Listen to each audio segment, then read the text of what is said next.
ഇന്ന ജെൻഡർ എന്നൊന്നും പറയുന്നില്ല, ഈക്വൽ ആയിട്ട് ഇങ്ങനെയാണ് ഇവിടെ. മെറീനയ്ക്ക് എന്തോ കുഴപ്പമുണ്ടായിട്ടാ, ആ, അല്ലെങ്കിൽ മെറീനയ്ക്ക് അല്ല എന്തോ അങ്ങനെയല്ല. കുറവുണ്ടായിട്ടായിരിക്കും അവര് മെറീന ഗസ്റ്റ് ആയിട്ട് വന്നാൽ ഞാൻ ഷോ ചെയ്യില്ല എന്ന് ഇല്ല, ഞാൻ പറയുന്നു. അങ്ങനെ വിചാരിക്കില്ല. അവർക്ക് എന്തോ പ്രശ്നം ഉണ്ടായിട്ടൊന്നും ഞാൻ ചിന്തിക്കുന്നത്. അതെ അല്ല, ബിക്കോസ് നമ്മളിപ്പോ ഒരാളെ കാണുമ്പോ അവരെ ഒരു എന്താ പറയാ, അവരുടെ വർക്ക് പാറ്റേൺ വെച്ചിട്ടോ അല്ലെങ്കിൽ അവരുടെ ഒരു നമ്മൾ ക്ലാസിഫൈ ചെയ്യാണല്ലോ, ഇന്ന ആൾ ഇങ്ങനെയാണ്, ഇന്ന ആൾ ഈ ഒരു റേഞ്ചിലാണെന്ന് നമ്മളാണല്ലോ ക്ലാസിഫൈ ചെയ്യുന്നത്. എനിക്ക് തോന്നില്ല ഞാൻ എൻ്റെ ലൈഫിൽ ഒരാളെടുത്ത് അങ്ങനെ ഒരു ഇൻസൾട്ട് ചെയ്യാനോ അല്ലെങ്കിൽ അങ്ങനത്തെ രീതിയിൽ ബാഡായിട്ട് ഫീൽ ചെയ്യിപ്പിച്ചിട്ടുണ്ടെന്ന് എനിക്ക് തോന്നില്ല. പക്ഷെ അവരങ്ങനെ ചെയ്യുന്നുണ്ടെങ്കിൽ ദേ നീഡ് ഹെൽപ്പ്, അവർക്ക് ഹെൽപ്പ് വേണം. എന്നിട്ട് ഇപ്പൊ അവര് മോട്ടിവേഷണൽ സ്പീക്കർ ആയിട്ടും അവര് ആ, മറ്റുള്ളവരെയൊക്കെ എനിക്കത് കാണുമ്പോ ഇല്ലേ, ടു ബി വെരി ഫ്രാങ്ക് എനിക്ക് ചിരി വരും. കാരണം അതൊക്കെ ചെയ്യുന്നതെന്തോ fake ആയിരിക്കും. പറയുന്നത് വേറെന്തോ. അതാ പറഞ്ഞ, അപ്പൊ അത് ഫേക്ക് ആയിരിക്കും അല്ലേ? ഫേക്ക് ആണ്. അല്ലാണ്ട് ഇപ്പൊ ബാക്കിയുള്ള ആളുകൾക്ക് ചിലപ്പോൾ അത് ഓക്കെ ആയിരിക്കും. പക്ഷെ എനിക്ക് ഇങ്ങനെ ഒരു എക്സ്പീരിയൻസ് ഉള്ളതുകൊണ്ട് ഞാനത് കാണുമ്പോ എന്റെ അവസ്ഥ ചേച്ചി ആലോചിക്കും. ശരിക്കും ശരിക്കും ആൻഡ് അഗൈൻ ആൻഡ് അഗൈൻ നമ്മളെ കണ്ടുമുട്ടുമ്പോഴൊക്കെ ഷീസ് ബിഹേവിംഗ് ലൈക്ക് പഴയ പോലെ. ബട്ട് ഐ നോ ലൈക്ക് ഇതിങ്ങനെ നടന്നിട്ട് ഒരുപക്ഷെ ആ വ്യക്തി അറിഞ്ഞിട്ടുണ്ടാവില്ല, ആ വ്യക്തി മെറീനെ ഇങ്ങനെ തള്ളി പറഞ്ഞ കാര്യം മെറീനയ്ക്ക് അറിയാമെന്നുള്ളത് അല്ലേ? അതുകൊണ്ടായിരിക്കും അവര് മെറീനെ കാണുമ്പോഴൊക്കെ വളരെ ക്ലീൻ ഫേസ് ആയിട്ട് സ്നേഹത്തോടെ നിന്നിട്ട് ബാക്കിലൂടെ അവരിങ്ങനെ ഇത് ചെയ്യുന്നതും. മെറീന ഏതൊരു ഷൂട്ടിംഗ് ലൊക്കേഷനിൽ പോയിരുന്നപ്പം വേറൊരു സൂപ്പർ സ്റ്റാർ വന്നിട്ട് വണ്ടി ഡോറ് ഭയങ്കര ലൗഡായിട്ട് അവര് കൊട്ടി അടിച്ചു എന്നുള്ളത്, ആ ഇൻസിഡന്റ് എന്തായിരുന്നു? അത് ഫീമെയിൽ തന്നെയായിരുന്നു. ആണോ? അത് ഫീമെയിൽ ആർട്ടിസ്റ്റ് ആയിരുന്നു. സൂപ്പർ സ്റ്റാർ എന്ന് ഞാൻ കൺസിഡർ ചെയ്യാൻ എനിക്ക് അറിയില്ല. I can't call her super star. She just an upcoming star. അപ്പം അതും ഇതേപോലെ വളരെ ഫ്രണ്ട്ലി ആയിട്ട് ബിഹേവ് ചെയ്തുകൊണ്ടിരുന്ന ഒരു വ്യക്തിയാണ്. പക്ഷെ പെട്ടെന്ന് അങ്ങനെ ഒരു ബിഹേവിയർ ഉണ്ടായപ്പോ എനിക്കിതാ പ്രശ്നം, ഇതെന്തിനാ ഇങ്ങനെ ചെയ്യണമെന്നുള്ള സംഭവം ഉണ്ടാവുമല്ലോ. അപ്പൊ അത് മെറീനയ്ക്ക് അഗെയിൻസ്റ്റ് ആയിട്ട് തന്നെയായിരുന്നു ഡോർ അടച്ചത്, അതോ ഞാൻ മാത്രമേ വണ്ടിയിൽ ഉണ്ടായിരുന്നു? അതെ അതെ. പക്ഷെ അന്ന് വണ്ടി ഓടിച്ചിരുന്ന ഡ്രൈവർ ചേട്ടന് പോലും അത് സങ്കടമായി. എന്നിട്ട് ആ പുള്ളി പറഞ്ഞു ബുദ്ധിമുട്ടാവില്ലെങ്കിൽ എനിക്ക് ക്ലിയർ ആയിട്ടൊന്നും അറിയില്ല, അപ്പൊ അതൊന്നും പറയാമോ എന്താ ഇൻസിഡന്റ്? ഞങ്ങള് ഒരു മൂവി ഒരുമിച്ച് വർക്ക് ചെയ്തതാണ്. അപ്പം ഒരു 100 മീറ്റേഴ്സ് അപ്പുറത്തേക്ക് ഷൂട്ടുള്ളൂ. വണ്ടിയിൽ പോകേണ്ട ആവശ്യമില്ല, നടന്നു പോകാനുള്ളതേ ഉള്ളൂ സത്യം പറഞ്ഞ്. അപ്പൊ ഞാൻ ആദ്യം മേക്കപ്പ് കഴിഞ്ഞ് റെഡി ആയി. അപ്പം അതിന്റെ തലേ ദിവസം ഇതേപോലെ ഞാൻ ഫ്രണ്ടിൽ ഇരിക്കുന്ന സമയത്ത്, അതായത് ഡ്രൈവറുടെ സൈഡിലുള്ള സീറ്റിൽ ഇരിക്കുന്ന സമയത്ത് ഷീ ഫെൽറ്റ് അപ്സെറ്റ്. അപ്പൊ എനിക്കത് മനസ്സിലായി. ഇപ്പൊ ചില ആളുകൾക്ക് ഉണ്ട് ഇങ്ങനെ അപ്സെറ്റ് ആവുന്ന ഒരു പരിപാടി. ഇതിനു മുമ്പ് എനിക്ക് എക്സ്പീരിയൻസ് ഉണ്ടായിട്ടുണ്ട്, which is from a male. അപ്പം ഈ കാര്യം എന്താ വെച്ചാൽ ഞാനപ്പോ നെക്സ്റ്റ് ഡേ സെക്കൻഡ് ഡേ ഇങ്ങനെ 100 മീറ്റേഴ്സ് ഷൂട്ടുള്ള സ്ഥലത്ത് പോകാൻ വേണ്ടിയിട്ട് ഞാൻ ബാക്കിലിരുന്നു. Let she come and sit in front എന്നുള്ള രീതിയിൽ. അപ്പൊ ഫ്രണ്ടിൽ ആളിരുന്നില്ല. ഞാൻ ഇങ്ങനെ ഫോണിൽ കളിക്കും. അപ്പൊ നമുക്ക് ഒരാൾ ഡോർ തുറക്കുമ്പോൾ അറിയാൻ പറ്റില്ല. അപ്പൊ ആളുടെ ക്യാരവാന്റെ ഡോറിന്റെ ഫ്രണ്ടിലാണ് ഞാൻ എന്റെ ഒരു പൊസിഷൻ ഇരിക്കുന്നത്. ഞാൻ ഫോണിൽ കളിക്കുമ്പോൾ ആള് തുറന്ന് എന്നെ കണ്ട ഉടനെ ആള് വാതിലടച്ചു. അപ്പൊ എനിക്ക് മനസ്സിലായി. അപ്പൊ ഞാൻ വെച്ചു, ദൈവമേ ഇന്നലെ ഫ്രണ്ടിലിരുന്നായിരുന്നല്ലോ പ്രശ്നം, ഇന്നിപ്പോ എന്താ പ്രശ്നം എന്ന്. അപ്പൊ അസിസ്റ്റന്റ് വന്നിട്ട് പറഞ്ഞു അടുത്ത വണ്ടി വിട്ടോളാൻ. അപ്പൊ ക്യാരവാനിലെ ചേട്ടൻ അപ്സെറ്റ് ആയി, ആൾക്ക് സങ്കടമായി. ആൾ എൻ്റെ അടുത്ത് എന്തൊക്കെയോ പറഞ്ഞു. ആള് പറഞ്ഞു എന്തായാലും ഇങ്ങനെ അങ്ങനെ ഇങ്ങനെ എന്നിട്ട് പുള്ളി എന്തൊക്കെയോ പുള്ളിയുടെ ഒരു വിഷമം പോലെ പറഞ്ഞു. അപ്പൊ എൻ്റെ അസിസ്റ്റന്റ് ഉണ്ടായിരുന്നു. ഞാൻ വണ്ടിയിൽ നിന്ന് ഇറങ്ങി. ഞാൻ പറഞ്ഞു ചേട്ടാ ഇനിയും നമ്മള് കൊണ്ടാക്കി തിരിച്ചു വന്ന് ആളെ പിക്ക് ചെയ്ത് പോകുമ്പോഴേക്ക് ലേറ്റ് ആവും. അവിടെ ഒരു വലിയ ഡയറക്ടർ വെയിറ്റ് ചെയ്യുന്നുണ്ട്. അദ്ദേഹത്തിന്റെ വയസ്സും അദ്ദേഹത്തിന്റെ ഒരു കരിയർ ഗ്രാഫും നമ്മൾ മാനിക്കണം. ഞങ്ങൾ നടന്നു പോയിക്കോളാം എന്നുകൊണ്ട് ഞങ്ങൾ നടന്നുപോയി. സാർ അവിടെ ഇരിക്കുകയായിരുന്നു. സാർ ഭയങ്കരമായിട്ട് അപ്സെറ്റ് ആയിട്ട് എന്ത് ചെയ്യായിരുന്നു നിങ്ങൾ ഇത്ര നേരം, അതിന് ഫുൾ ക്രൂ വെയിറ്റ് ചെയ്യുക. ഞാൻ സാർ എനിക്ക് ഇപ്പം പ്രത്യേകിച്ച് ഒന്നും പറയാൻ പറ്റില്ല, ഷോട്ട് കഴിഞ്ഞിട്ട് പറയാം. ഇതാണ് എക്സ്പീരിയൻസ് ഉണ്ടായത്, which is from a female, which I felt bad. എനിക്ക് സങ്കടമായി. ബിക്കോസ് സങ്കടം ആസ് എന്തിനാ അങ്ങനെ ചെയ്യണേ. അപ്പൊ അത് നിങ്ങളിപ്പോ ഒരുമിച്ച് ഒരു ഷൂട്ടിംഗ് നടക്കുമ്പോൾ നിങ്ങൾ ഒരുമിച്ച് ഒരു സീൻ വരുമ്പോൾ നിങ്ങളുടെ ആ ഒരു അഭിനയത്തിലോ അല്ലെങ്കിൽ നിങ്ങൾ ഒരുമിച്ചുള്ള സീനിനോ അത് ബാധിക്കും? ഞങ്ങളെ കണ്ട സിസ്റ്റേഴ്സ് ആണെന്ന് തോന്നും, അത്ര സ്നേഹമാണ്. എന്നിട്ട് അവര് ഇതിൽ വരുമ്പോ അവര് വളരെ അത്ര ഫ്രണ്ട്ലി ആയിട്ട് നിൽക്കും. അതെ അതെ അതെ. അതൊരു കഴിവാണെന്ന് എനിക്ക് തോന്നുന്നു. ശരിക്കും അവര് ജീവിതത്തിലും ഇതിലും റീലിലും ഭയങ്കര ബുദ്ധിമുട്ടല്ലേ ചേച്ചി? കൺസിഡറിങ് അവർ അങ്ങനെ ജീവിതത്തിലും സിനിമയിലും അഭിനയിക്കാന്ന് പറയുമ്പോൾ അവർക്കൊരു സ്വിച്ചിങ് ഇല്ലേ, അവർക്ക് റിയാലിറ്റി ആയിട്ട് സ്വിച്ചിങ്. ആ പേഴ്സണാലിറ്റി എത്ര ഫേക്ക് എന്നൊന്ന് മനസ്സിലാക്കിയ പോരെ. അവരെവിടെയാ ജെനുവിൻ ആവാറുള്ളത്? ഞാനിപ്പോ യൂസ് ടു ആയി. കാരണം നമുക്ക് ഇങ്ങനെ ഫേക്ക് ആയിട്ടുള്ള ആൾക്കാരെ കണ്ട് എനിക്ക് ശീലമായി. ഞാൻ പറയാം എക്സ്പീരിയൻസ് ഫീമെയിൽ മെയിൽ എല്ലാം ഉണ്ട് എനിക്ക്. മെയിൽ ആയിട്ടുള്ള ഒരു ആക്ടർ ഇതേപോലെ ഞാനും വേറൊരു ആർട്ടിസ്റ്റും കൂടെ ഇരിക്കുന്ന സമയത്ത് പുള്ളി ഫ്രണ്ടിലിരുന്നു. ഫ്രണ്ടിലുള്ള സീറ്റ് നമ്മൾ ഒഴിച്ചു കൊടുത്തു, ബിക്കോസ് ഈഗോ അടിക്കണ്ടെന്ന് വെച്ചിട്ട്. ആള് വണ്ടി കയറി ഉടനെ എന്നെ കൺട്രോളർ വിളിച്ചിട്ട് നമ്മൾ കേൾക്കെ പറഞ്ഞു, എന്നാ പിന്നെ യൂണിറ്റിലെ ആൾക്കാരും കൂടെ കയറ്റായിരുന്നില്ലേ വണ്ടിയിൽ നിന്ന്. ഞങ്ങൾക്കത് സത്യം പറഞ്ഞാൽ ഭയങ്കര, ഞങ്ങൾ വിചാരിച്ചു ഇയാളെന്താ ഇങ്ങനെ സംസാരിക്കണം, യൂണിറ്റിലെ ആൾക്കാരെന്താ മോശമാണോ, ആ ചേട്ടന്മാരും പണിയെടുക്കുന്ന ആൾക്കാരല്ലേ ശരിക്കും. എന്നിട്ട് അവിടുന്ന് തന്നെ പുള്ളി വേറെ കാറിൽ കയറിപ്പോയി. ഇതൊരു 2 ദിവസം റിപ്പീറ്റഡ്ലി പുള്ളി ഇങ്ങനത്തെ സ്വഭാവം കാണിക്കാൻ തുടങ്ങിയപ്പോൾ ഞാൻ എൻ്റെ ഫ്രണ്ടായിട്ടുള്ള ആക്ടർ ഈ സ്വഭാവം കാണിച്ച പുള്ളിയും കൂടെ ഒരു കാറിൽ ഇരിക്കുന്ന സമയത്ത് ഞാൻ നല്ലോണം അടി ഉണ്ടാക്കി. ഞാൻ നല്ലോണം ഞാൻ പറഞ്ഞു എനിക്ക് അഡ്ജസ്റ്റ് ചെയ്യാൻ പറ്റുന്നില്ല, നിങ്ങൾ ആരാന്നാ വിചാരിച്ചത്. ഞാൻ നന്നായിട്ട് ഉണ്ടാക്കി. അപ്പം കാറിന്റെ ഷോട്ട് പൊക്കോണ്ടിരിക്കുക, ഫ്രണ്ടിൽ ക്യാമറ സെറ്റ് ചെയ്തിട്ടുണ്ട്, ഡയറക്ടർ ഇങ്ങനെ കുനിഞ്ഞിരിക്കുന്നുണ്ട്. ഡയറക്ടർ മറീന മറീന മിണ്ടല്ലേ മിണ്ടല്ലേ എന്ന് പറഞ്ഞു. ഞാൻ പറഞ്ഞു സഹിക്കുന്നതിന് ഒരു പരിധിയില്ലേ, താൻ എന്താ തന്നെ വിചാരം കൊണ്ട് ഞാൻ കുറെ പറഞ്ഞു. അപ്പോൾ ആൾക്ക് മനസ്സിലായി. ആള് പറഞ്ഞു താൻ റെഡി ആകുമ്പോൾ സ്റ്റാർട്ട് ചെയ്യാമെന്ന്, ലൈക്ക് ഞാൻ റെഡി ആകുമ്പോൾ നമുക്ക് ഷോട്ട് സ്റ്റാർട്ട് ചെയ്യാമെന്ന്. എനിക്കന്ന് ശരിക്കും ഇൻസൾട്ടഡ് ആയിട്ടേ, I felt like I should react. ബാക്കിയുള്ളവർ പേടിച്ചിട്ട് പറയില്ലാന്നേ. പേടി എന്താന്ന് വെച്ചാൽ ഇപ്പൊ ഈ ഡയറക്ടർ പോയിട്ട് ആക്ടർ അടുത്ത് എന്തെങ്കിലും പറഞ്ഞാൽ ആക്ടർ പറയാം നാളെ മുതൽ ഞാൻ വരില്ല, അവളോട് സോറി പറയാൻ പറയാം, അല്ലെങ്കിൽ നാളെ മുതൽ ഞാൻ വരില്ല, നിങ്ങൾ എല്ലാവരും യൂണിറ്റുകാരെല്ലാവരും വന്നിട്ട് സോറി പറയാൻ പറഞ്ഞെങ്കിൽ ഇവര് വലഞ്ഞു. കാരണം പ്രൊഡ്യൂസർ പൈസ ഇത്രയും നഷ്ടമാവും, ഡയറക്ടർക്കും ഈ കാല് പിടിച്ച് നടക്കണ്ടേ. അപ്പൊ എനിക്ക് പറയാൻ ഞാൻ തന്നെ പറഞ്ഞു. ഒന്നല്ല, ഈ പറയുന്ന പോലെ ഒരുപാട് ഇൻസിഡൻസ് മെറീനയ്ക്കുണ്ട്. അപ്പൊ ഇങ്ങനെ ബാക്ക് ടു ബാക്ക് ഒരുപാട് എണ്ണം വന്നപ്പം ഈ ഇൻഡസ്ട്രിയെ ഇങ്ങനെയാണ്, ഹെൽപ്പ് വിത്ത് ദിസ് എന്ന് പറഞ്ഞിട്ട് ഇതിൽ നിന്ന് വിട്ടു പോകാൻ അപ്പൊ മെറീനയ്ക്ക് എപ്പോഴെങ്കിലും തോന്നിയിട്ടില്ല? ഇല്ല ഇല്ല, ഈ ഇൻഡസ്ട്രിക്ക് ഒരു കുഴപ്പമില്ല. ഇൻഡസ്ട്രിയിലെ ആളുകളുടെ പ്രശ്നങ്ങൾ മാത്രമേ ഉള്ളൂ. അതിനിപ്പോ ഉള്ള ഒരു ക്ലെൻസിങ് ആണല്ലോ ഇപ്പൊ നടക്കുന്നത്. ഇപ്പൊ ആക്ച്വലി ഒരു ക്ലെൻസിങ് ആണ് നടക്കുന്നത്. ഇത് വരട്ടെ. ഇതിപ്പം ചെയ്യാത്ത ആൾക്കാരും ചെയ്ത ആൾക്കാരും ഉണ്ട്. ചെയ്യാത്ത ആൾക്കാരും ഇതിൽ എഫക്റ്റഡ് ആണ് എന്നുള്ളതാണ്. പക്ഷെ എന്നാലും ഇതിലൊരു ഒരു മൊത്തത്തിലൊരു എന്താ പറയാ അഴിച്ചുപണിയോ പൊളിച്ചുപണിയൊക്കെ നടക്കട്ടെ. അതിപ്പോ നമുക്ക് കിട്ടുന്ന പേയ്മെന്റിന്റെ കാര്യത്തിലാണെങ്കിലും നമുക്കുള്ള ഫെസിലിറ്റീസിന്റെ കാര്യത്തിലാണെങ്കിലും എല്ലാത്തിലും ഒരു ചേഞ്ച് വരണം അല്ലെ. ഈവൺ ഇപ്പൊ ആൾക്കാർ ആരെങ്കിലും കാസ്റ്റിംഗ് കൗച്ചിന്റെ കാര്യങ്ങൾ ചോദിക്കുന്നുണ്ടെങ്കിൽ ഇന്ന് ചോദിച്ചാൽ 4 വർഷം കഴിഞ്ഞ പണി വരും എന്നുള്ള ഒരു പേടി ഉണ്ടെങ്കിൽ അവർ ഇന്നേ ചോദിക്കില്ല. അത് വരട്ടെ, ആ ചേഞ്ച് വരട്ടെ. അത് നല്ലതാണെന്ന് തന്നെയാണ് ഞാൻ വിശ്വസിക്കുന്നത്. പിന്നെ ഇങ്ങനെയുള്ള ഈ ഇൻസൾട്ടിങ് കാര്യങ്ങളൊക്കെ അതൊക്കെ എപ്പോ വേണമെങ്കിലും ആൾക്കാർക്ക് ചെയ്യാം. അത് പിന്നെ അവരുടെ പ്രശ്നം അല്ലെ. അവർക്ക് മേ ബി ഇൻസെക്യൂർ ആയതുകൊണ്ടായിരിക്കും. ഞാൻ എപ്പോഴും ഇങ്ങനെ ആലോചിക്കും, ലൈക്ക് ഇപ്പൊ ആ ആക്ട്രസ് എന്തുകൊണ്ടായിരിക്കും അങ്ങനെ ചെയ്തിട്ടുണ്ടാവുക. May be because she is insecure. ആളുടെ വർക്കിൽ ഇൻസെക്യൂർ ആണ്. ആൾക്ക് ഇത്ര കപ്പാസിറ്റി ഉണ്ടാവുള്ളൂ. ആള് ചിലപ്പോ ബാക്കി എല്ലാവരോടും അങ്ങനെ ചെയ്യുന്നുണ്ടാവും, എന്റെ അടുത്ത് മാത്രമായിരിക്കില്ല. അപ്പൊ ആൾക്കൊരു തോന്നലുണ്ടാവും, ഞാൻ ഇന്ന ഒരു സ്പേസ് കൊടുത്തു കഴിഞ്ഞാൽ അത് മാറി വേറൊരാൾ അതിൽ കയറാൻ, അങ്ങനെ ഒരു ഫീലിംഗ് ഉണ്ടാവുമായിരിക്കും. ഇമ്മച്യൂർഡ് ആയതുകൊണ്ടായിരിക്കും അങ്ങനെ തിങ്ക് ചെയ്യുന്നുണ്ടാവുക. ഇമ്മച്യൂരിറ്റി ഓഫ് കോഴ്സ് ഉണ്ടാവില്ലേ, അല്ലാതെ ഇങ്ങനെ കാണിക്കോ? അതാ ഞാൻ ചോദിക്കണേ. പ്രകടമായി കാണിക്കുമ്പോ എന്റെ അടുത്ത് നിന്ന് നെഗറ്റീവ് എനർജി അല്ലേ കിട്ടുന്നത്. തീർച്ചയായിട്ടും എന്നോട് ഇങ്ങനെ ചെയ്യുമ്പോൾ ഓഫ് കോഴ്സ് എനിക്ക് അയാളോട് ഭയങ്കര സ്നേഹമോ അല്ലെങ്കിൽ ആ ജീവിതകാലം മുഴുവൻ ഈ വ്യക്തി എന്റെ ലൈഫിൽ വേണമെന്ന് ഇങ്ങനെ ആഗ്രഹിക്കില്ലല്ലോ. എന്റെ സൈഡിൽ നിന്ന് നെഗറ്റീവ് വൈബ് എനർജി തന്നെ പോവുള്ളൂ. അപ്പം അത് നെഗറ്റിവിറ്റിയാണ് ഉണ്ടാക്കുന്നത്. സിനിമയിലേക്ക് മെറീന വന്നപ്പോ തന്നെ നല്ല, എനിക്കും ഈ മൂവിയില് നല്ലൊരു നായികയാവണം, എല്ലാവരും ആ ഒരു ഇന്റൻഷനോടെയും ആ ഒരു ആഗ്രഹത്തോടെയും ആണല്ലോ എല്ലാവരും എത്തിപ്പെടുന്നത്.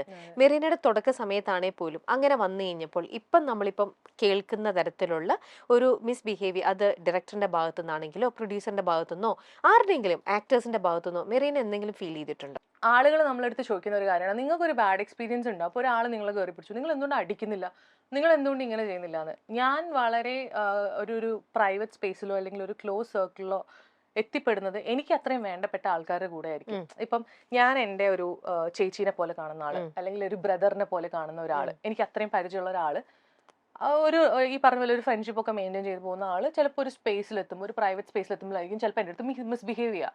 ഇപ്പം നമുക്ക് ഒരു പരിചയമില്ലാത്ത ആളാകുമ്പോൾ നമുക്ക് പെട്ടെന്ന് റിയാക്ട് ചെയ്യാം. പക്ഷെ നമുക്ക് കുറച്ച് പരിചയമുള്ള, നമ്മൾ അവർക്ക് ഒരു സ്ഥാനം കൊടുത്തിട്ടെന്ന് വിചാരിച്ചോ. ഫോർ എക്സാമ്പിൾ എൻ്റെ ഒരു ബ്രദർ എന്നെ കയറി പിടിക്കുമ്പോൾ ഞാൻ അയാളുടെ ഒരു സാധനം ഇൻവെസ്റ്റ് ചെയ്ത് വെച്ചിട്ടുണ്ട്. എൻ്റെ ഒരു ബ്രദറാണ്, എനിക്കൊരു റിലേഷൻഷിപ്പ് അവിടെ ഉണ്ട്. അപ്പൊ ആദ്യം ഒരു റിയാലിറ്റി സാധനം ഉണ്ടോ, ഇതെന്താ ഇങ്ങനെ നടക്കണത്, എന്താ ഇയാൾ എന്നോട് ഇങ്ങനെ ബിഹേവ് ചെയ്യണമെന്ന് പറഞ്ഞ സാധനം ഉണ്ട്. അപ്പൊ എനിക്ക് എന്റെ പേഴ്സണൽ എക്സ്പീരിയൻസിൽ എന്റെ കൈയൊന്നും അങ്ങനെ പെട്ടെന്ന് അങ്ങനെ ഒരാളോട് പൊന്തൂല, അടിക്കാൻ എനിക്ക് പറ്റില്ല, ഞാൻ കുഴഞ്ഞു ടു ബി വെരി ഫ്രാങ്ക്. കാരണം ഇയാൾ എന്നോട് ഇങ്ങനെ അല്ലല്ലോ ബിഹേവ് ചെയ്യണ്ടേ എന്നുള്ള സാധനമായിരിക്കും വരിക. പിന്നീട് അയാൾ ഒരു പരിധി കഴിയുമ്പോഴായിരിക്കും ചിലപ്പോൾ നമ്മള് റിയാക്ട് ചെയ്തിട്ട് അല്ലെങ്കിൽ നോ പറഞ്ഞിട്ട് ഭയങ്കരമായിട്ട് നോ പറഞ്ഞ് ഇറങ്ങി വരാം. അപ്പം അങ്ങനെയുള്ള സിറ്റുവേഷൻസ് എനിക്ക് ഉണ്ടായിട്ടുണ്ട്. ഞാൻ ബോൾഡ്, ഞാൻ പറ്റില്ല നോ എന്ന് പറഞ്ഞിട്ട് ഞാൻ ആ റിലേഷൻഷിപ്പ് കട്ട് ചെയ്ത് പോകുന്നു. പക്ഷെ എനിക്കത് വിഷമമായിട്ടുണ്ട്. ബിക്കോസ് ഞാൻ അങ്ങനെ ഒരുപാട് പേരെ അടുപ്പിക്കാറില്ല എൻ്റെ ഒരു സർക്കിളിലേക്ക്. അപ്പൊ അതില് സ്പേസ് കണ്ടെത്തി ഒരു ഫ്രണ്ടാന്നൊക്കെ പറഞ്ഞ് വന്ന് പിന്നെ ഇങ്ങനെ നിൽക്കുമ്പോൾ നമുക്ക് ഉണ്ടാവുന്ന അതൊരു എന്താ പറയുക, അതൊരു ബാഡ് എക്സ്പീരിയൻസ് ആണ്. അത് അവരുടെ മണ്ടത്തരാണ്. കാരണം നമ്മളൊരു സ്ഥാനം കൊടുത്തിട്ട് അവർക്ക് അത് നല്ലപോലെ യൂസ് ചെയ്യാൻ പറ്റിയിട്ടില്ല എന്നുണ്ടെങ്കിൽ ദാറ്റ്സ് ദിയർ പ്രോബ്ലം. പക്ഷെ ഞാൻ റിയാക്ട് ചെയ്തിട്ടുണ്ട്. എനിക്ക് അങ്ങനെ പിന്നെ കംപ്ലൈന്റ്സ് പറയേണ്ടി വന്നിട്ടില്ല. അത് അവിടെ നിന്ന് തന്നെ തീരുമാനമാക്കിയിട്ടുണ്ട്. അല്ലാതെ പുറത്തുനിന്നൊന്നും ഒരാൾ വന്നിട്ട് അത് ഇങ്ങനെ ആണെങ്കിൽ ഇങ്ങനെ ചെയ്യാൻ പറ്റുള്ളൂ അല്ലെങ്കിൽ ഇന്ന സിനിമ ചെയ്യണമെങ്കിൽ ഇങ്ങനെ ചെയ്യണം അങ്ങനെയൊന്നും പറഞ്ഞിട്ടില്ല. ഇതുവരെ പറഞ്ഞിട്ടില്ല. ഇല്ല. അപ്പൊ ഈ സിനിമയിൽ എത്തുന്നതിനെക്കാട്ടിലും ഡിഫിക്കൽട്ട് ആയിരുന്നു ഇതിൽ ഇപ്പൊ ഈ ഇൻഡസ്ട്രിയിൽ ഇപ്പൊ എത്ര വർഷമായി? അപ്പൊ ഇതിൽ സർവൈവ് ചെയ്യണത് ആണ് കുറച്ചും കൂടെ ഡിഫിക്കൽട്ട് എന്ന് തോന്നുന്നുണ്ടോ? ഇൻഡസ്ട്രി ആക്ച്വലി നല്ല ഇൻഡസ്ട്രി തന്നെയാണ്. ഇത് എല്ലാ ഇൻഡസ്ട്രിയിലും ഇങ്ങനത്തെ പ്രശ്നങ്ങളുണ്ടല്ലോ. ഏത് സെക്ടേഴ്സ് എടുക്കുകയാണെങ്കിലും എല്ലാ സെക്ടേഴ്സിലും ഇങ്ങനത്തെ പ്രശ്നങ്ങളുണ്ട്. ഞാൻ പറയാം എപ്പോഴും നമ്മളിത് ഫിസിക്കലി അതിനെ പോയിന്റ് ഔട്ട് ചെയ്യുന്നതുകൊണ്ടാണ് അത് മാത്രം പുറത്തേക്ക് വരുന്നത്. അല്ലാതെ ഈ പാരവപ്പും ബാക്കിൽ നിന്നിട്ട് പണി തരുന്നതും ഒക്കെ ഏതും ഐ.ടിയിൽ പോയാലും കാണാം, ഹോസ്പിറ്റലിൽ പോയാൽ എല്ലാ മേഖലയിലും ഉണ്ട് ഈ ഒരു പറയുന്ന കുത്തിത്തിരിപ്പും നമുക്ക് അടി കിട്ടുന്നത് പരിപാടിയും ഇതൊക്കെ എല്ലായിടത്തും ഉണ്ടാവും. ഇപ്പൊ നമ്മുടെ ഇവിടെ ചർച്ചയായിക്കൊണ്ടിരിക്കുന്നത് പിന്നെ ഈ ഇൻഡസ്ട്രിയിൽ ആകുമ്പോഴത്തേക്ക് അത് കുറച്ചും കൂടെ മസാല ചേർത്ത് കുറച്ചും കൂടെ ഫ്ലാഷി ആയിട്ട്. ഞാൻ ഈ ഇൻഡസ്ട്രിയിലും കൂടെ ആയതുകൊണ്ട് എനിക്ക് കുറച്ചുകൂടെ റിലേറ്റ് ചെയ്ത് പറയാൻ പറ്റും. Industry is very good. കാരണം നമുക്ക് നല്ല വിസിബിലിറ്റിയാണ് ആൾക്കാരുടെ അടുത്ത്. നമ്മളൊരു പരസ്യം ചെയ്താലോ ഒരു സിനിമയിൽ ഒരു റോള് ചെയ്ത് അത് ഹിറ്റായി കഴിഞ്ഞാലോ ആളുകൾ കൂടുതൽ അറിയും. പൈസ നന്നായിട്ട് വരും. ഇനോഗ്രേഷൻസ് ആണെങ്കിലും അങ്ങനത്തെ കാര്യങ്ങളിലൊക്കെ പൈസ വരും.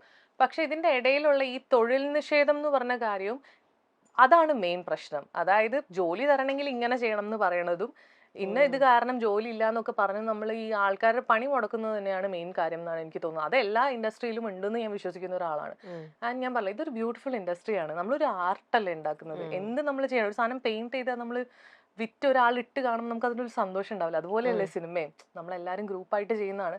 പിന്നെ ഒരു 10-50 പേര് വരുന്ന ഒരു ക്രൂ ആകുമ്പോൾ 50 പേർക്കും 50 അഭിപ്രായങ്ങളായിരിക്കും. അപ്പൊ അതെല്ലാം കൂടെ ഇങ്ങനെ കൂട്ടിച്ചേർത്ത് മുന്നോട്ട് കൊണ്ടുപോകാന്ന് പറയുന്നതും ഒരു ടാസ്ക് തന്നെയാണ്. ഓക്കെ. അപ്പൊ ഇപ്പൊ നമ്മുടെ ഈ ഒരു ഓരോ ഓഫർ വരിക, ഓരോ ചാൻസ് വരിക, ഓരോ മൂവിയിലേക്ക് വിളിക്കുമ്പോഴും ഇപ്പം അങ്ങനത്തെ ഒരു എക്സ്പീരിയൻസ് ഉണ്ടായിട്ടില്ല എന്ന് പറഞ്ഞു, ഡയറക്ടേഴ്സിന്റെ ഭാഗത്തു നിന്നാണെങ്കിലും ആക്ടേഴ്സിന്റെ ഭാഗത്തു നിന്നാണെങ്കിലും. പക്ഷേ ഇപ്പൊ ഈ നേരത്തെ പറഞ്ഞിരുന്നല്ലോ ഫ്രണ്ടായിട്ട് കണ്ടു, പിന്നെ അവർ മിസ്ബിഹേവ്. അപ്പൊ ആ പറയുന്ന ആളും ഈ പറയുന്ന മേഖലയിലുള്ള ആളാണെങ്കിൽ പിന്നെ അവരുടെ കൂടെ വർക്ക് ചെയ്യുന്ന ആ ഒരു ഇതും അതെങ്ങനെയായിരിക്കും? പിന്നെ ഇല്ല, എനിക്ക് പിന്നെ അങ്ങനെ വർക്ക് ചെയ്യേണ്ടി വന്നിട്ടില്ല അവരുടെ കൂടെ. പക്ഷെ ഇൻ കേസ് അങ്ങനെ വർക്ക് ചെയ്യുകയാണെന്നുണ്ടെങ്കിൽ നമ്മൾ ഇരുന്ന് സംസാരിച്ചത് അതിൻ്റെ ഒരു ക്ലാരിറ്റി ഉണ്ടാവും. പിന്നെ എന്റെ സൈഡിൽ നിന്ന് ഞാനൊരു നോ പറഞ്ഞാൽ അവർക്ക് റൈറ്റ്സ് നോ. അപ്പം ഇപ്പൊ ഞാനിപ്പോ ഒരു വലിയ പടം ചെയ്യാം, അതിൽ ഈ പേഴ്സൺ അതിന്റെ ക്രൂവിന്റെ ഒരു പാർട്ടാണെന്നുണ്ടെങ്കിൽ നമ്മൾ ഈ പറഞ്ഞ പോലെ നമുക്ക് എന്താ പറയുന്നത് കരിയർ വൈസ് ഉള്ള സംസാരങ്ങൾ ഉണ്ടാവില്ലേ. അത് ഇപ്പം അടുത്ത ഷോട്ട് ഇങ്ങനെ അല്ലെങ്കിൽ ഈ സീൻ നമ്മൾ ഇങ്ങനെ ചെയ്യാൻ പോകുന്നു അതുണ്ടാവും. അതർ ദാൻ ദാറ്റ് ഒരു ഫ്രണ്ട്ഷിപ്പ് എന്നുള്ള കാര്യം നിങ്ങൾ എന്റെ അടുത്ത് എക്സ്പെക്ട് ചെയ്യരുത്. അത്രേ ഉള്ളൂ. ഓക്കെ. പിന്നെയും അവരുമായിട്ട് വർക്ക് ചെയ്യേണ്ടി വന്നിട്ടുണ്ട്. പക്ഷെ അതിനെ മെറീനയായിട്ട് വളരെ എന്താ പറയാ വളരെ മെച്ചുവേർഡ് ആയിട്ട് അതിനെ ഹാൻഡിൽ ചെയ്ത് പ്രൊഫഷണൽ വേയിലൂടെ മാത്രം അതിനെ കൊണ്ടുപോയി. അതിപ്പോ ഞാൻ പറഞ്ഞ നേരത്തെ പറഞ്ഞ ഫീമെയിൽ എന്ന് പറഞ്ഞ വ്യക്തിയും ഞങ്ങൾ ഒരുമിച്ച് പിന്നെയും ഒരുപാട് സീനുകൾ ഒരുമിച്ച് അഭിനയിച്ചിട്ടുണ്ട്. ആൻഡ് ഐ നോ ലൈക്ക് ഇങ്ങനെയാണ് എന്നുള്ളത്. പക്ഷെ അത് ഈ വർക്ക് ചെയ്യുന്നതിനെ നമ്മൾ ഒരു രീതിയിൽ അത് ബാധിക്കേണ്ട ആവശ്യമില്ല. വർക്ക് ഇസ് വർക്ക് അല്ല. വേറെ ഏതെങ്കിലും ഇപ്പൊ മെറീനയ്ക്കുള്ള ഇൻസിഡന്റ് മെറീന അവിടെ നോ പറയുന്നുണ്ട്, അതിനുള്ള ഒരു ബോൾഡ് ആയിട്ട് ആൻസർ ചെയ്യുന്നുണ്ടെന്ന് പറഞ്ഞു. മെറീനയുടെ കൂടെ തന്നെ സെറ്റിലുണ്ടായ മറ്റ് ഏതെങ്കിലും ആർട്ടിസ്റ്റുകൾ ഇതേപോലെ ഒരു ക്രൈസിസിലൂടെ ഫേസ് ചെയ്യുന്നു, അല്ലെങ്കിൽ ഒരു ജൂനിയർ ആർട്ടിസ്റ്റ് ആയിക്കോട്ടെ, അവർക്ക് അതിപ്പം ഇങ്ങനെയെന്നല്ല, അവർക്ക് ഫുഡ് കിട്ടുന്ന കാര്യത്തിലോ ഈ പറയുന്ന പോലെ പിക്കപ്പിന്റെ കാര്യത്തിലോ അങ്ങനെ ഏത് കാര്യത്തിലാണെങ്കിലും അവർക്ക് അവിടെ ഒരു പരിഗണന കിട്ടുന്നില്ല, അവർക്ക് അവിടെ വേണ്ട രീതിയിൽ ഒരു സെക്യൂരിറ്റി വരുന്നില്ല എന്ന് കണ്ടിട്ട് എപ്പോഴെങ്കിലും പ്രതികരിക്കേണ്ടതായിട്ട് വന്നിട്ടുണ്ടോ? ഇല്ല. ഇപ്പം ഫോർ എക്സാമ്പിൾ ഇപ്പം എനിക്കൊരു ക്യാരവാനോ അല്ലെങ്കിൽ ഒരു റൂമോ തന്നിട്ടുണ്ട്. അപ്പൊ ഏതെങ്കിലും ഒരു സപ്പോർട്ടിംഗ് ആർട്ടിസ്റ്റ് ഞാൻ പറയുള്ളൂ. ജൂനിയർ ആർട്ടിസ്റ്റ് എന്ന് പറയുന്നത് തന്നെ ആ ടേം തന്നെ ശരിയാണെന്ന് വിശ്വസിക്കുന്നില്ല. അപ്പോൾ സപ്പോർട്ടിംഗ് ആർട്ടിസ്റ്റ് ആയിട്ടുള്ള ആൾക്കാർക്ക് ഇപ്പൊ ഡ്രസ് ചേഞ്ച് ചെയ്യണം, വാഷ്റൂം പോകണം, ചേച്ചിമാരൊക്കെ വന്നിട്ട് അങ്ങനെയൊക്കെ ആകുമ്പോൾ നമ്മളെ കൊണ്ട് പറ്റുന്ന രീതിയിൽ നമ്മൾ അത് സപ്പോർട്ട് ചെയ്യാറുണ്ട്. ഈവൻ സ്വാസിക പോലും, Swasika as A very good friend, Swasika ഒത്തിരി ഇങ്ങനെ ഹെൽപ്പ് ചെയ്യണേ ഞാൻ കണ്ടിട്ടുണ്ട്. ബിക്കോസ് നമുക്കറിയാം എങ്ങനെയാണെന്നുള്ളത്. നമ്മൾ ഈ ചെറിയ ചെറിയ രീതിയിൽ ഗ്രോ ചെയ്ത് വരുമ്പോൾ നമുക്ക് ഏകദേശം ആ എക്സ്പീരിയൻസസ് മനസ്സിലാവും. പിന്നെ ചില കാര്യങ്ങൾ എന്താന്ന് വെച്ചാൽ എല്ലാരെയും ഈ പറഞ്ഞ പോലെ പ്രൊഡക്ഷന് എപ്പോഴും നമുക്ക് എല്ലാരെയും ശ്രദ്ധിക്കാൻ പറ്റില്ല എന്നുള്ളൊരു കാര്യം അവർ എപ്പോഴും പറയാറുണ്ട്. അപ്പൊ കൂടെയുള്ള ആർട്ടിസ്റ്റുകളും ഇതൊക്കെ ഒന്ന് സഹായിച്ചാലും സപ്പോർട്ട് ചെയ്താലും ആണ് ഇങ്ങനത്തെ കാര്യങ്ങൾ മുന്നോട്ട് പോവുക. അല്ലാതെ ഇപ്പം രാവിലെ 6 മണിക്ക് ഷൂട്ട് തുടങ്ങി വൈകിട്ട് 6 മണി വരെ ആ ചേച്ചിക്ക് വാഷ്റൂമിൽ പോകാനുണ്ടെങ്കിൽ അത് ചേച്ചി ഇവിടെ പോകാൻ പറ്റില്ല എന്ന് പറഞ്ഞാൽ ആ ലേഡി കിടന്ന് സ്ട്രഗിൾ ചെയ്യും. നമുക്ക് അറിഞ്ഞൂടെ എന്തോരം പെയിൻ ആണ് അതെന്നുള്ളത്. അപ്പം അത് എന്നെ കൊണ്ട് പറ്റുന്ന കാര്യങ്ങൾ ഞാൻ ചെയ്യാറുണ്ട്. പിന്നെ അങ്ങനെ ഈ പറഞ്ഞ പോലെ ആർട്ടിസ്റ്റുകൾ വന്നിട്ട് നമ്മളടുത്ത് കംപ്ലൈന്റ്സ് പറയാറൊന്നുമില്ല. കഴിഞ്ഞ ദിവസമാണ് മരീന മൈക്കിൾ ഒരു കാർ സ്വന്തമാക്കിയത്. കോഴിക്കോട് തിരുവണ്ണൂർ സ്വദേശിയായ മരീന മൈക്കിൾ കുരിശിങ്കൽ കോഴിക്കോട്ടെ ടാറ്റ മോട്ടോഴ്സ് ഡീലർഷിപ്പായ റോത്താന മോട്ടോഴ്സിൽ നിന്നാണ് തൂവെള്ള നിറമുള്ള ടാറ്റ നെക്സോൺ സ്വന്തമാക്കിയത്. ഏപ്രിൽ ടാറ്റ മോട്ടോഴ്സ് പുതുതായി അവതരിപ്പിച്ച XZ+ വേരിയന്റ് ആണ് എബി എന്ന സിനിമയിലൂടെ നായികയുമായി മാറിയ മറീന മൈക്കിൾ കുരിശിങ്കൽ സ്വന്തമാക്കിയത്. 120 HP പവറും 170 Nm ടോർക്കും നിർമ്മിക്കുന്ന 1.2 ലിറ്റർ ടർബോ പെട്രോൾ എഞ്ചിനിലും 110 HP പവറും 260 Nm ടോർക്കും നിർമ്മിക്കുന്ന 1.5 ലിറ്റർ ഡീസൽ എഞ്ചിനിലും ടാറ്റ നെക്സോൺ ലഭ്യമാണ്. വലിയ പേരുകൊണ്ടും മികച്ച അഭിനയം കൊണ്ടും മലയാളത്തിൽ ആരാധകരെ നേടിയെടുത്ത താരമാണ് മറീന മൈക്കിൾ. ചുരുണ്ട മുടിയും ക്യൂട്ട് ചിരിയുമായി അഭിനയത്തിലും മോഡലിംഗിലും തിളങ്ങുന്ന മറീന മൈക്കിൾ ഇപ്പോൾ ഇൻസ്റ്റഗ്രാമിൽ സജീവം തന്നെയാണ്. അഭിനയത്തിലും മോഡലിംഗിലുമായി മലയാളികളുടെ പ്രിയങ്കരിയാണ് മറീന. സ്റ്റൈലൻ ചിത്രങ്ങളുമായി വന്ന ആരാധകരുടെ മനം കവർന്ന നടിയുടെ പുതിയ ചിത്രങ്ങളും പതിവ് തെറ്റിച്ചിട്ടില്ല. മലയാളത്തിന് പുറമെ തമിഴിലും നടി അഭിനയിച്ചിട്ടുണ്ട്. പക്ഷേ താരത്തിന് ആരാധകർ കൂടുതലും കേരളത്തിലാണ്. പൂർണ്ണമായും ഒരു മോളിവുഡ് താരമാണ് മറീന മൈക്കിൾ. ചെറുതും വലുതുമായി അനവധി സിനിമകൾ നടി മലയാളത്തിൽ ചെയ്തിട്ടുണ്ട്. വേഷങ്ങളുടെ വലിപ്പച്ചെറുപ്പം താരത്തെ ഒരു രീതിയിലും ബാധിക്കാറില്ല. ചെറിയ വേഷങ്ങൾ അനവധി ചെയ്തു വന്ന താരം മലയാളികളുടെ മനസ്സിൽ കയറുന്നത് ഹാപ്പി വെഡിങ് എന്ന സിനിമയിലൂടെയാണ്. ചിത്രത്തിലെ സോഫിയ നടിയുടെ മികച്ച വേഷമായിരുന്നു. വെറും കൊമേഴ്സ്യൽ വേഷങ്ങളും അഭിനയ പ്രാധാന്യവുമുള്ള വേഷങ്ങളും നടി ചെയ്യാറുണ്ട്. സിനിമയോടൊപ്പം ഷോർട്ട് ഫിലിമുകളിലും നടി സജീവമാണ്. മോഡലിംഗ് ചെയ്യുന്ന നടിയുടെ ചിത്രങ്ങളും വീഡിയോകളും വളരെ പെട്ടെന്നാണ് ഹിറ്റാകുന്നത്. കഴിഞ്ഞ വർഷം നടി മലയാളത്തിൽ നിരവധി ചിത്രങ്ങളും ചെയ്തിട്ടുണ്ട്.